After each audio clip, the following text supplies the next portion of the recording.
Declaração de voto, vereador Velocino Wes.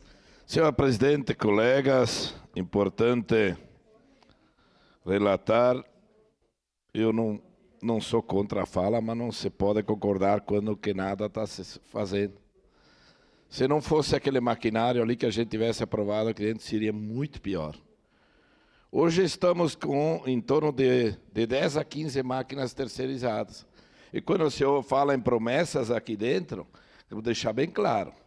Quando eu falei a semana passada que todos os entes têm culpa. O governo federal veio 23% do prometido. O governo do estado mandou contratar máquina, até agora não veio um centavo e estão trabalhando ali para recuperar a cidade. Mais de 10 máquinas. Eu vou falar da minha região de Galópolis, vereadora Marisol.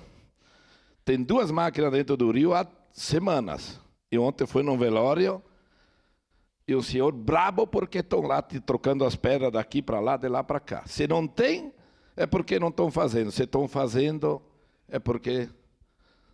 Então fica difícil. Mais de 200 caminhões de pedra levados embora. E aí eu fui questionar se não podia virar brita, não dá, Sandro, porque é uma pedra que, enfim, corta os pneus. É diferente.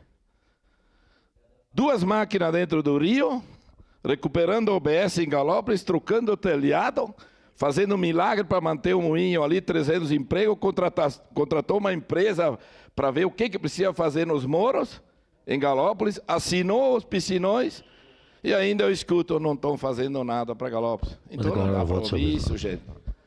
Eu estou muito apreensivo, vereador Marisol, quando foi dito aqui que todos são candidatos. Eu não sou candidato, estou apoiando o meu sobrinho. Porém, está se anunciando que a cidade que eu moro, com muito orgulho, Caxias do Sul, a partir do ano que vem, a Mil Maravilhas, tomara, a cidade merece, o povo merece. Agora, essa eu vou pagar para ver, porque agora dizer que não está se fazendo, fica difícil. É muito difícil trabalhar quando, na época da eleição aqui, só se visa isso e não o que está sendo feito. Se não fosse os piscinões do então secretário de Iló, nossa cidade seria muito pior. Declaração de voto,